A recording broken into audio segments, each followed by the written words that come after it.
तो स्टूडेंट्स बात करते हैं एक्सरसाइज 1.5 पे, और this is the very first question. कहते classify the following numbers as rational और इररेशनल।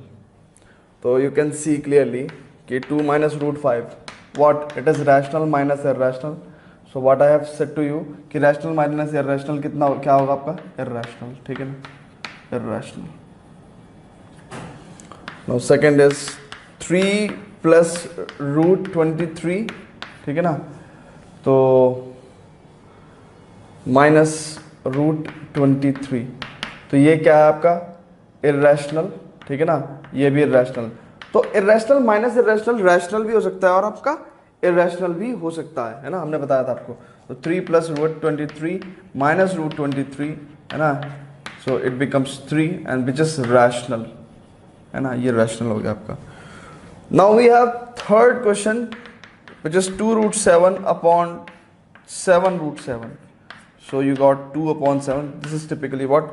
Rational. ये क्या है? Rational है, ठीक है। Then we have 1 upon root 2. Now we know that what? Division of our rational and irrational number is what? Irrational. तो ये irrational है। सब एग्जाम उसमें थ्योरी में कॉन्सेप्ट्स में हम बता चुके हैं। Then we have 2 pi. ठीक है ना, so 2 pi, pi is irrational and 2 is rational, तो rational into irrational what we get is irrational, ठीक है ना, so 2 pi is what an irrational number. Now students, in the second question क्या कहा गया है कि simplify each of the following expressions। Simplify कहा गया है कि सिंप्लीफाई करें each of the following expression, तो हम करेंगे simplify. Before that students please pause the video, note it down. The second question क्या है स्टूडेंट्स, कहते हैं simplify each of the following expression। तो each of the following expression को हम सिंप्लीफाई करेंगे, तो 3 plus root 3 into 2 plus root 2, right, इसको सिंप्लीफाई करना है। Then we have 3 plus root 3 into 3 minus root 3, इसको सिंप्लीफाई करना है। Then we have third question में root 5 plus root 2 whole square, इसको सिंप्लीफाई करना है। And then the fourth question we have root 5 minus root 2, root 5 plus root 2, इसको हमें simplify करना है। तो स्टूडेंट्स देखेंगे सिंपल, इसकी मल्टीप्लाई इसमें 3 इंटू 2 प्लस 3 इंटू रूट 2 तो 3 रूट 2 प्लस रूट 3 इंटू 2 तो 2 root 3 plus root 3 into root 2 कितना होगा बच्चे, root 3 into root 2 root 3 into 2 root 6, तो कितना हो गया 6 plus 3 root 2 plus 2 root 3 plus root 6, ये अपना आंसर, ठीक है। नाउ इसमें देखेंगे, नाउ स्टूडेंट्स इसको करने को तो मल्टीप्लाई से भी कर सकते हैं, है ना, कि 3 3 जा 9, फिर माइनस 3 रूट 3 और प्लस 3 रूट 3 और root 3 into root 3 that is 3, so minus 3, so ये कट गया और 9 माइनस 3 6। और अगर आप चाहते तो इसको देख सकते थे कि ये x plus y into x minus y है, देखो ना, और जिसका आंसर क्या होता है x square minus Y square. तो आप डायरेक्ट भी इसका आंसर लिख सकते थे कि अगर आपका x प्लस वाई और x माइनस वाई, तो x क्या है 3, तो 3 का स्क्वायर 9 माइनस रूट 3 का स्क्वायर 3, डायरेक्ट भी आप आंसर लिख सकते थे। एग्जैक्टली सेम ये भी क्वेश्चन ऐसा ही है, यहाँ पे आपके पास x minus Y into x plus y है, ठीक है ना, तो आंसर क्या होगा x square minus Y square. तो सिंपली आप रूट 5 का स्क्वायर 5 और रूट 2 का square 2, that means 3, simple answer. Now root 5 plus root 2 का whole square students, simple a plus b का होल स्क्वायर का फॉर्मूला लगाएंगे, तो ए स्क्वायर यानी कि 5 plus b square that means 2 plus 2 into a into b, ठीक है, this is what we have got. नहीं 5 और 2 7 प्लस 2 इंटू रूट 10, ठीक है, रूट 10। सो ये हमारा सेकंड क्वेश्चन था। थर्ड क्वेश्चन देखते हैं students, before that please pause the video, note it down. तो स्टूडेंट थर्ड क्वेश्चन देखते हैं, कहता है recall pi is defined as the ratio of circumference say C of a circle to its diameter that is pi equals to C upon D.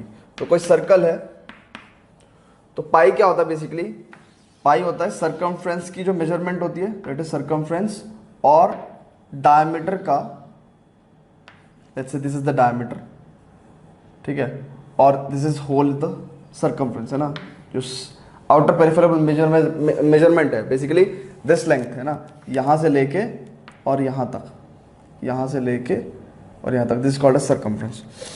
तो कहता है कि पाई जो है वो सर्कमफ्रेंस और डायमीटर का रेशो होता है, ठीक है ना।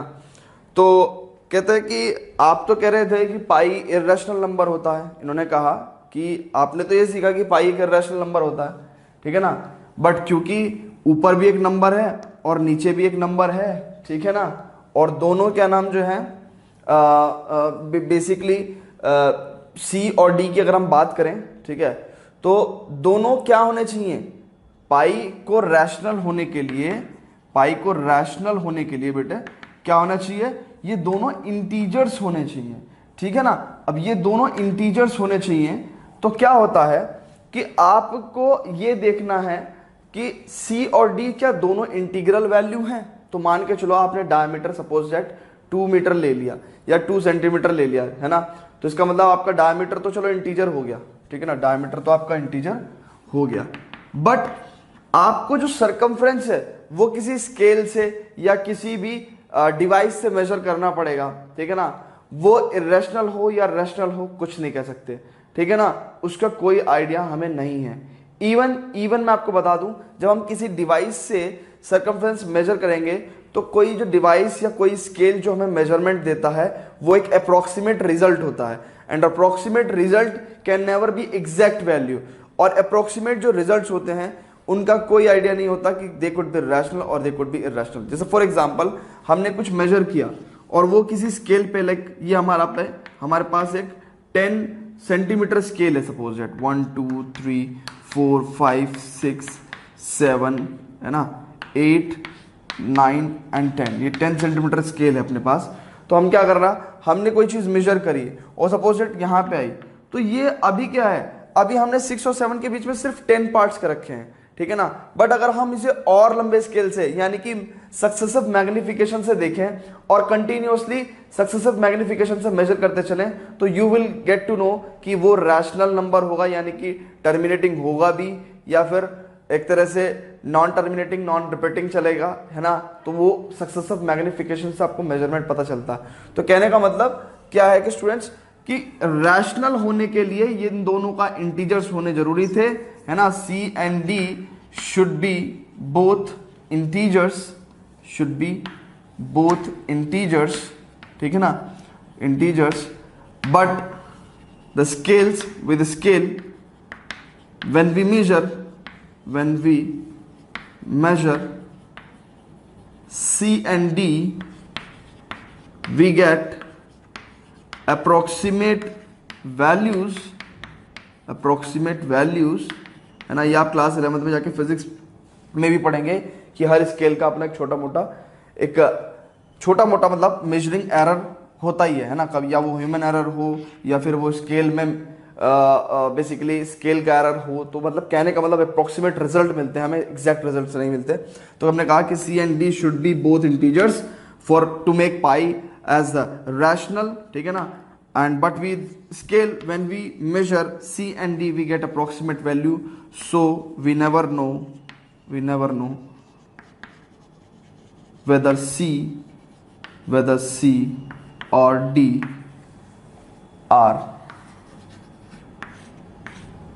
integers or not, है ना। इनमें से कोई सा भी आपका नॉन इंटीग्रल वैल्यू हो सकती है, ठीक है ना, C और D में से। तो हमारे पास क्या हो जाएगा, that's why pi is an irrational number, ठीक है।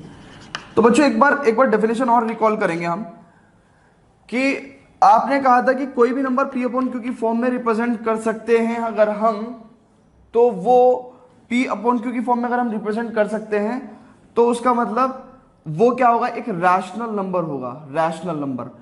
बट ध्यान दें, मैंने P अपॉन Q के साथ में दो बातें और भी बताई थी कि P और Q का इंटीजर होना जरूरी है पहली चीज, और Q इक्वल्स टू 0 नहीं हो सकता।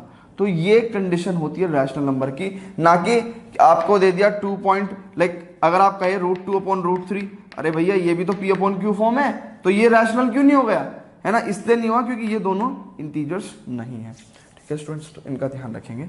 सो P and Q both should be integers and Q should not be equals to 0.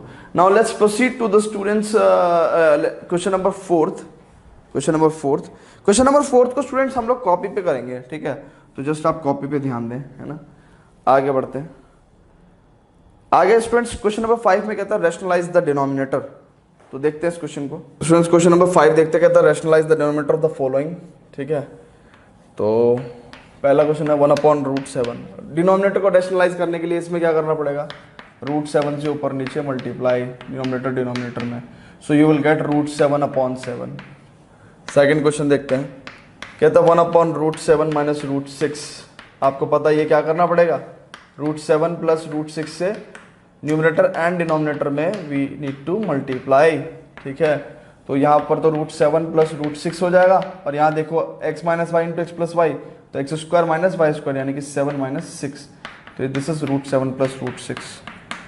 उसके बाद next is what we have third, कहता है कि 1/√5 प्लस √2, ठीक है।